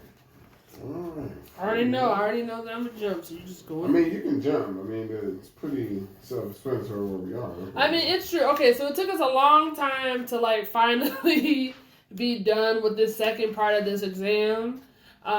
It was kind of killing me. Like, the pacing was killing me a little bit just because I was like too excited and anxious about what was going to happen. It's free and pace. I enjoyed it, but I was just like, I have to wait till next week to like watch the next thing. So I was just like, But yeah, so we finally did it. But it was just like we had to like go up against each other's like cones. And Ubel's a beast. I don't care what anybody says. Like, she's just like putting in work all the time. And even like Sense was just like, if it came down between me and her, she would win. Because we got her backstory. We got her like brief backstory about how she was disqualified in the previous exam because like we learned more about her powers when she has this spell where she's able to like cut through anything that she can imagine. So yes. Okay, got it. Yeah. Got it. But yeah, so I'm just enjoying all our freeing. Do you have any thoughts about what's been happening? Let's see here. I mean, where we left off last, after episode 22, they made it very clear that there's going to be a dungeon. And I'm just like, oh, episode 23, I'm like, oh, cool, we're just raiding a dungeon, simple enough. And then after that, I'm like, the test sent, she's like, I'm going to go with these guys. And then she's like, I may have chose the wrong people to go with. And we find out, like, about Spiegel as well. Mm-hmm. And we find out about, you know, Spiegel is this monster making these copies that you're talking about. Spiegel. And the craziest thing is when they made a copy of Friend. And I was just like, of course, Dinkin and them, like, they finished beating one of their clay copies of the Kung Fu girl. Yeah. And then that old dude is like, hey, Dinkin, are we going to be able to handle this? And he's like, no. If this wasn't a test, I would already use my goal. It's like, yes, this makes so much sense. And, you know, we find out that Spiegel has also made a copy of Sense. And basically, Deacon gets what he wants. People start showing up. They're finally all being a group, which what he wanted to do in the first place. I like that one scene where they showed that one dude who's all big bad, like, I'm going to go by myself. Yeah. He's like, either like stuck or dead. Something, yeah. Like, I was just like, hey, that's what you get. But yeah, it was just like, yo, you know, just get out the way. I had a feeling they were like, I wanted her to just say, yo, Fern, go take care of him. Yeah. Go take care of this. But, you know, they go ahead. It's Fern and Friend. Friend and Fern versus Copy. Okay. And then it's everyone else's job to kind of hold the other duplicates at bay because they're starting to come, you know, they're heading this way. So, I mean, but my thing is, should they all pass the exam? Yes. Oh, okay. She made it very clear in the beginning that whoever makes it to the bottom. Well, no, I mean, like, based off of, like, what the work that people are putting in at the irrelevant. end. I feel like, I don't know. Okay. I don't think she didn't say that was a part of the requirement. I hear what you're saying. I know. Okay, I know what the requirements are. You have to get to the bottom and take it out. But my thing is, like, if Friend and Fern are the ones that are putting in the main work in the main chamber and then once they defeat Friend, the copy of Friend, and then she defeats Spiegel, it's just like, there are people, like we find out that no one came across Dinkin's, like, copy. So I'm just like, they're like, some people aren't having to fight anything. You got some people who are fighting weaker things, but it's just like, once they defeated it, then everything disappears, so they don't have to put any more work. So I'm just like, are they all worthy of getting it? Because you have people like one of the girls and that guy, like, those two are very strong. They were putting in work, and they got taken out by Sense's thorns, but it was just like the luck of the draw, and then they had to use their golems and, like, be disqualified and forfeit. Where you had other people, I'm just like, well, why are these people still here? I don't know.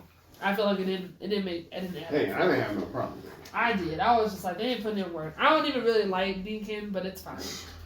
Whoa. I don't. Okay. I don't. Jeez. I feel like he shouldn't have got it. I don't care. Nothing. Anyways, but then we also get a little bit more of a little backstory of Flame, and then also Friend and the other elf mage and their engagement. So that was, like, a little bit interesting. I was like, all right. They don't really care for each other. Yeah, they've been there, Yeah, they've been through that, but then she was like, come take a walk with me, and Friend was like, why? Like, this doesn't make any sense. Yeah, so that's what happened with the exam. Is there a third part, or is it just the second part? I thought there was supposed to be 3 parts. I thought there was supposed to be a third part too. Okay. Yeah, so that's why I'm like, even though you're outraged by this, I am outraged. They still got to pass another part. I mean, some people left too soon. Okay, some people left too soon. Let's see here, Ragnar. Yes. I was so annoyed. I was so confused. Why were you confused? So, episode 19. Yeah. It just started. Yeah. And I was like, am I lost? How are we here? What are all these things? Because the only thing I remember last part is after we spoke to the Solarians who look like Ultima. We see Chimera. And, like, she basically, like, signals to head this way. Yeah. And then this episode starts and, like, I'm in this moon base. Look, Chimera was putting in work. I took it as like in our time apart because we didn't know where Chimera landed. Sure. And so I was like, during this time, Chimera was putting in where we that's to be done. I'm just talking about like we wake up, Crimson's like in this chair, Crimson's like healed us apparently, so we're fully healed. Right. And essentially like Crimson basically tried to kill us. Like Crimson talks about that poison. Yeah. Or Ragnar remembers the poison. Basically, it's because we're going against Crimson's will, we're basically going to die. Right. And then I was a moment of me as I was writing a note. I was like, "Yo, this story never ceases to amaze me." And then like I ended up giving them more credit than they, I guess, deserve, because I was like, "You're telling me that we're about to start." Basically a second chapter of this show. Yeah. Like, we're about to recreate Ragnar. We're going to have an obedient puppet. It's true. I know. They did take us on that ride. I was like, no, they wouldn't do that. Wow. Now Crimson's going to go after the dragons. I said, excellent. Like, let's see this. Right. And Ragnar, like, stands up. And I was like, oh, okay, so none of that's going to happen. And... Ragnar lives. We find out the silverware princess is alive. That stinking lightning dragon basically was like, make him a sword, because by the time when they get here, because of this curse, you're going to die. Yeah. And I was like, okay. And sure enough, we go ahead. Crimson realizes that...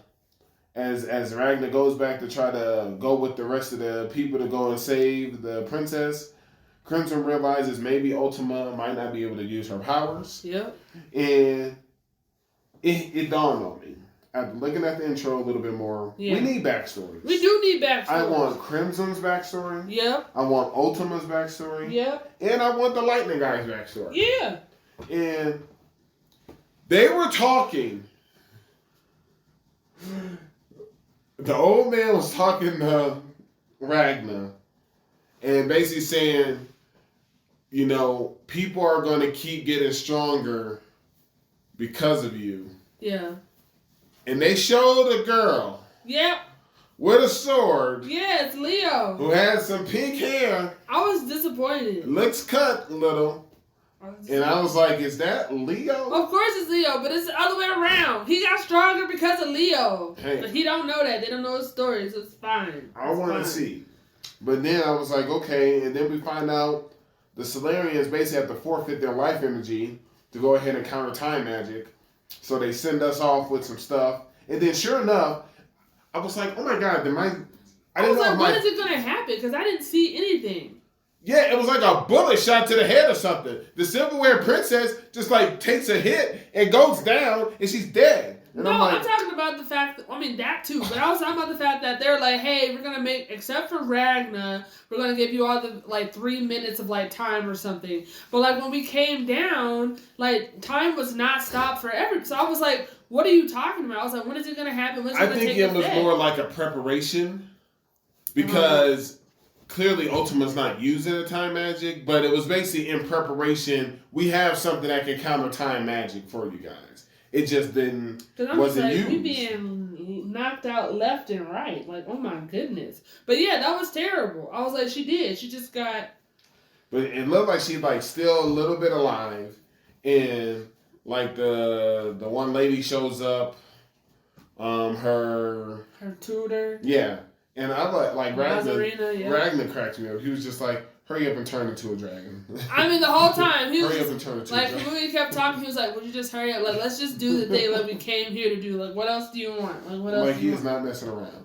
And then, hey, they're all fighting. The dragons are like, how can you guys be fighting? Don't you know your master's dead? No one believes it. And then... Christopher, his thing comes off. His arm comes off. I was and everybody's stunned and everyone's shocked. Then the old man get cut in half. He did, because Zora was like, how did you do this, Tara? How did you keep going? And he just went berserk. And he was like, I know my moments are near, coming to an end. So it was just a free-for-all for everybody. And then the kid, I didn't even see what happened to him. All I know, they cut to him. He's got missing one leg and missing one arm. I was like... And he was like, I'm just going to fly. And I'm just like, how? I was like, okay. And then we go back to, Nebulum, and then just like how we that took me out because he was all focused and like and then here comes Master Slime just being like, "Oh, you smell great," and then just ate him again. Nebula slime feud is so great. He just ate this dude the same way. It's time and time again. So Crimson apparently went to get her heart, increased her power, and just even a tenth of her power. Right, and now Crimson is fighting Ultima in that world, and I'm hoping she kill her. And then we also get a Foo's transformation. I was like, okay, cool. But Foo's dead. Hey, I don't know that. I mean, look, people get cut in half. He a dragon. I ain't see him ice up. That's true too. So I can't wait to see what happens next week. I felt bad at the Silverware Princess that she died. Yeah. I felt bad because I was like, this how we gonna do her like this way? Like she still gotta make this sword. It's not even like what she wanted to truly make for the sword. I was like, this is messed up. Who is that elder dragon? It's the one that we were all annoyed with before. Yeah, the old man who's just somebody's arm. Yeah. Now okay. He regained all his power just before he about to die, apparently. But I thought just really quickly, just going back, because he said he was from like the previous Winged Monarch, which means Ragna. But then Chimera's tail doesn't mean Ragna. Not Ragna, Crimson. But Chimera's tail was talking to Crimson, and it was like as if it was a separate entity from Chimera, saying like, "Hey, I remember like from like the last thing." So I was like, Chimera's made of several parts, so this doesn't. Well, yeah, that makes sense. But I was just like, "Oh my gosh!" I was like, "So it's like the Elder, the Tail, and Crimson. They're all from like the last Monarch, last regime." I was like, "Oh," I was like, "Okay." I was like, "Interesting." And we never see Golem. Because he's just the base now, I guess he's the base, which is fine. All right, moving on to Solo. Okay. So much is happening in this show. You take it away because I'm definitely gonna jump. What episode are we on? 8, 9. Wait. I thought it was 7. 7, 8, 9. Okay. Yeah. How did they release the 7.5 then? I know I called you about who are they messing with doing the 7.5. Yeah, that was pretty bold. So does that mean they released? That means they dropped that at the kind of the same time right as episode 8 then? I think. Hold on. I know. All I know is I'm caught up. I'm like me too. I'm just caught up with everything. Like what? But yeah, hurry up and get over there. Basically. Yes, they did. It's like you've been hiding your skills. That's number 9. Right. So Jinho, the guy with the young kid with the good looking armor. Who's from the construction company. Yep, right. He wants to be a guild master. Yep. Needs 20. Needs to be able to do 20 raids experience to do so. Yeah. Mr. Dongsku's brother is coming to kill them both when the schedule allows it. Right, because right now his schedule is he's packed. very booked. He was like, but right when it's not booked, I'm going. Then we found out doubling the daily quest becomes a secret quest. Yep. We find another key. The key leads us to the demon castle. And that's when I'm like, destroyed. Yeah, I'm like, this dude is stupid. It's an S-rank mission. You're not good enough yet to even come here. So why are you going in? And he was like, maybe this is me being too cocky. And he was, that was rough. That was rough to watch. But, it was real. It was really real. But we are not ready. We are not prepared. We do not have what it takes. I don't know when we're going to be ready. I don't think anytime soon. But, But basically, when we find out about the castle, that's where we learn that we're able to get this the medicine that can basically cure any illness, and so he wants to get that so that he can cure his mom. But to make the medicine, like all the materials, he's like, oh, they're all in this castle. He's like, oh, I have. Well, we don't know that. He just said, and I know where they're at, and I'm like, you don't know that they're in that castle. No, they're in that castle. And the fact, because I'm like, if the key's here, that means it's all in the castle. But I love how he's just like, I could barely survive this, the Cerberus that was at the front gate. That was just like, just even approach the castle. Like, he couldn't even like, he's like, I couldn't even get this far. Like, I'm not even inside or past the gates yet. Right. And I got destroyed. So, well, even with all that, Jinho, because I'm just like, yo, because I'm like, we should just take this dude's offer. He offered to come with, he said, yo, come with us. We're going to be building this facility. It's going to be $30 billion.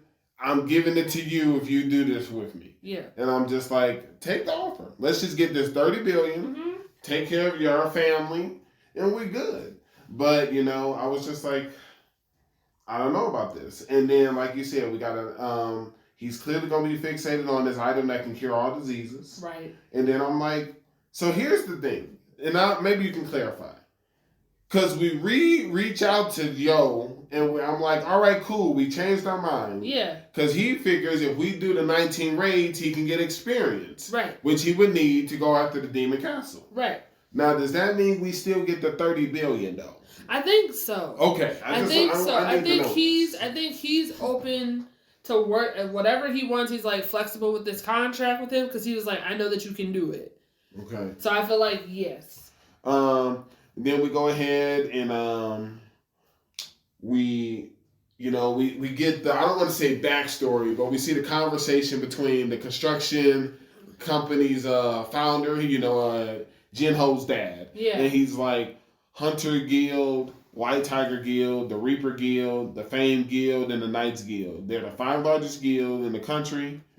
And, they're basically monopolizing the resources. And his dad is acting like the construction people, the Yojin construction is for the people, and they need to take their spot back on top. So I was like, okay.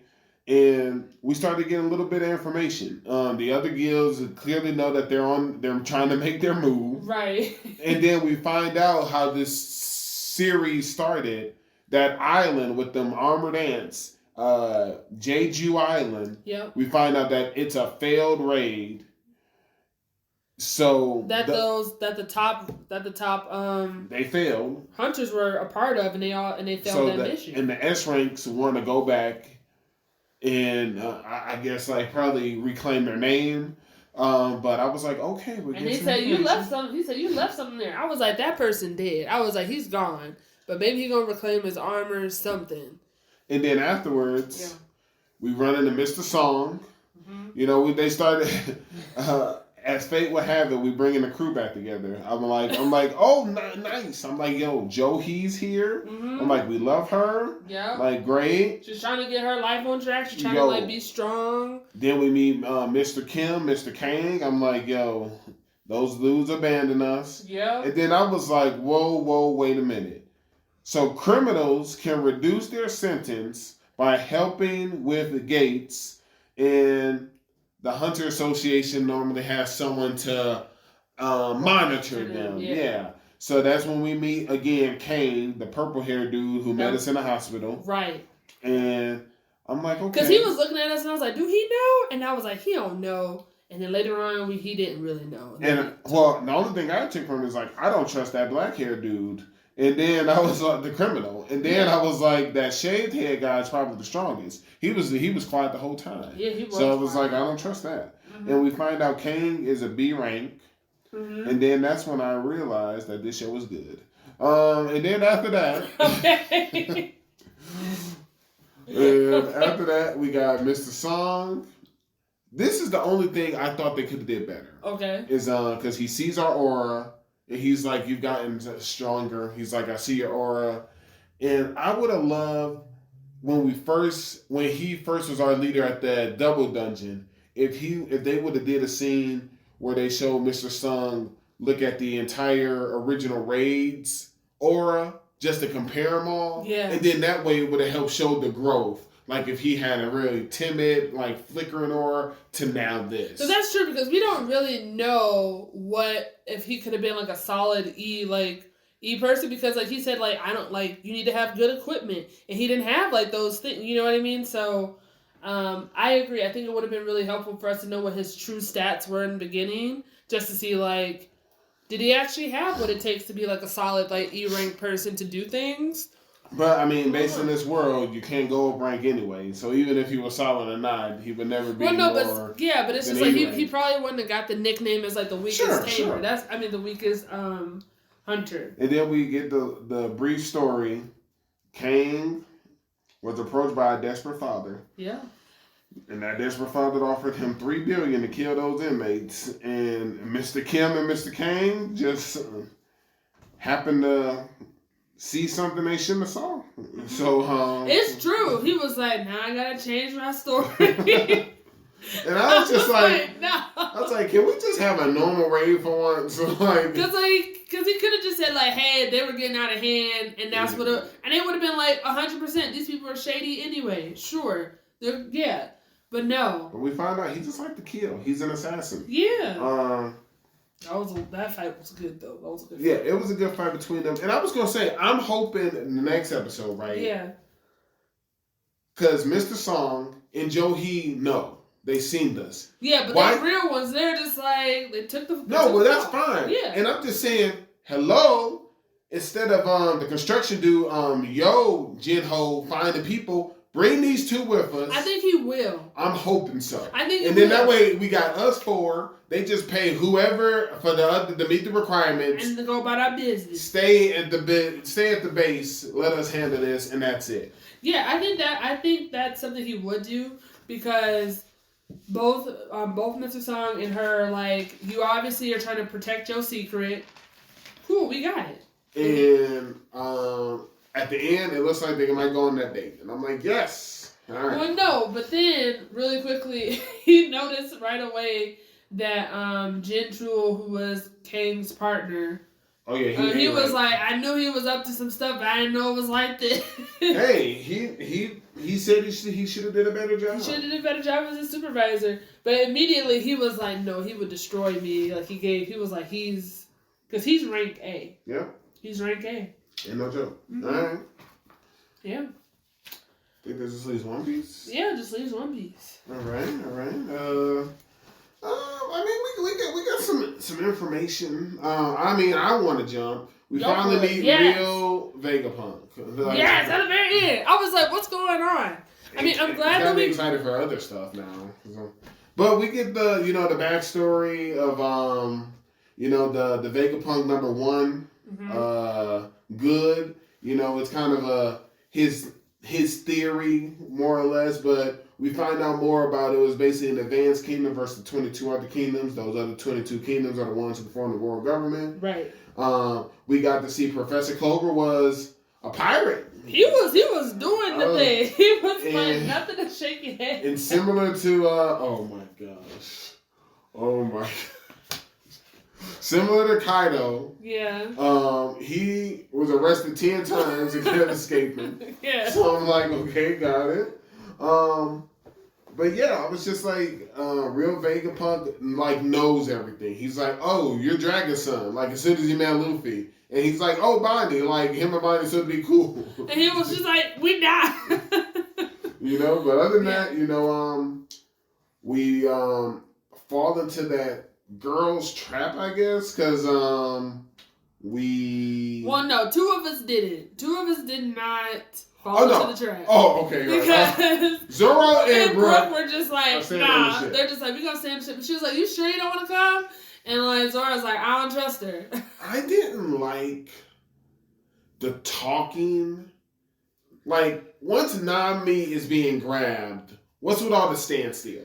It should be immediately attacked. I feel like I like that they did that because dramatic effect? Well, no, because they were doing like in parallel. Because you had the moment where it was like the pacifista, where it was like Bonnie was having a hard time, right? Sure. No, I'm just saying like she had a hard time trying to attack, whereas like Chopper and Luffy were just like, and Jinbei were like, no, we need to attack this person. Like even if he looks familiar, we still need to do this. So that lets me know that 3 people of the crew are just like, regardless of the fact we still need to go. But then it just lets me know in that moment, they're just like, we all know that this isn't Jinbei. It looks different, but everyone that was there didn't have it within them to like attack somebody or attack.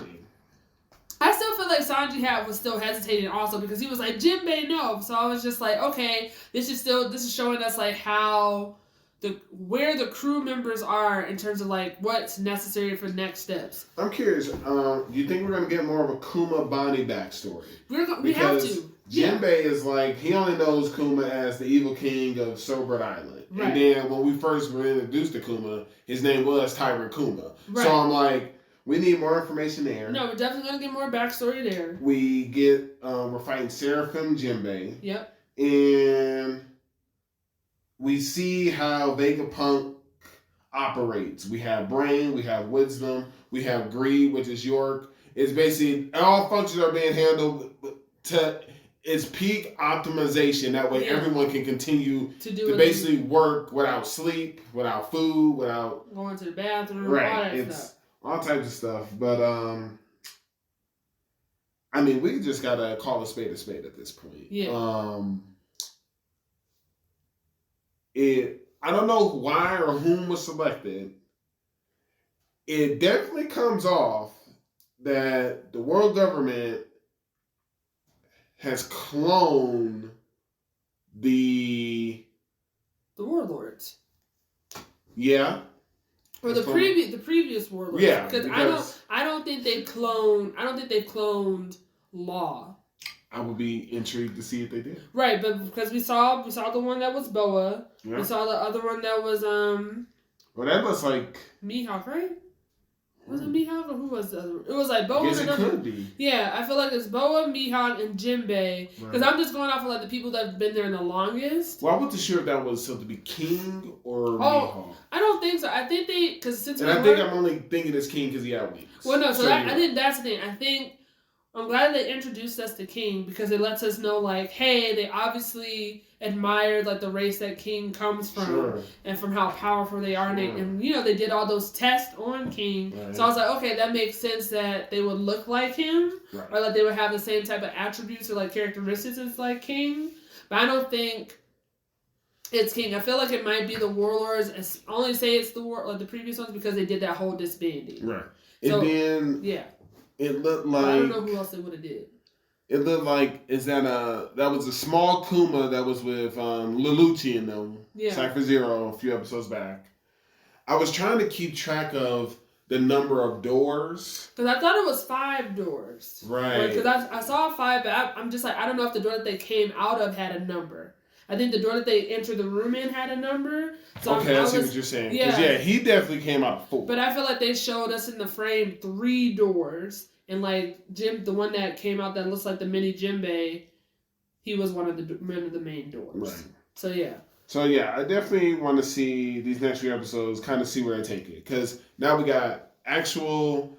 I mean, the Seraphim apparently can continue to grow as they're fighting. So clearly they have expanded upon the Pacifista. I'm just hoping that this was more Vegapunk and not that stinking Satoru guy. I think it is more Vegapunk because it's literally on Vegapunk's place. But then it's also crazy, why are they sending CP0 to come kill Vegapunk? I don't know. And is it only for the designs, the blueprints? Like, that's what I'm curious about. Has he gotten too big for his bridges? Maybe they know he's mentioned the Void and now they're coming to silence him. I know, but then we find, I don't know, I feel like I don't think they're gonna silence him for that. I think they're just like, we don't need him anymore. Right. We got our next great mind. So we don't need He's not even that great. I can't stand that. He's not even that great. I want to see him again, and then I want us to kill him. I just want us to take him out. And we also saw Vegapunk has had interactions not only with Clover but also knows Dragon. He also knows Dragon. Like, it was that whole thing. I was like, yo, his head is huge. I was like, that flashback. It was huge. But my other question is, Franky. What did you think of like Franky's like all of his like fangirl moments or like his like engagement throughout this time? I'm hoping that just like how people were hoping Wano was supposed to be Zoro's arc. Yeah. To me, it is in a way because he got Odin swords. Yeah. As long as Franky, I don't need Franky to beat the main person. Yeah. I don't need Franky to beat Kaku or beat someone. As long as Franky gets the tech technology, development, evolution, then it becomes Franky's arc. Okay. Like, if he's even able to maybe bring back to life the old original robot that they were taking plans from, something like that, then that to me makes it Franky's arc. Whatever improvements we can get from it. Okay, and one last question. Did you think when we had that little flashback about like the kingdoms versus like the old world that the Egghead is on, when they all turned into that one giant crown, do you feel like that was leading? I took that as like them pointing towards M. Oh, I was saying because I was like, this is a really huge crown. I was like, he got a really huge crown, and then I was like, oh, is this tying to like I just took it as it's an advanced kingdom, so it was a bigger kingdom than other kingdoms, and that's when they all circled it. Because if that was the case, then that means M's kingdom failed. Now maybe they failed. If you're an interesting theory, but if you think that's the case, then maybe it only failed because M betrayed the kingdom. And hence, hey, I'll help you guys defeat them if you make me your king. That's gonna be it too. So that would be interesting as well. But then I was like, is that giant hat from the failed kingdom? And if so, is that tied to Joy Boy and that's his hat? And is he from that place? I mean, I just immediately took it as Joy Boy because we already saw the image where when they were doing the beat, the drums, they showed like Joy Boy riding an elephant. I mean, well, yeah, that's a nation. So he's riding an elephant. It gotta be that big. It's that big.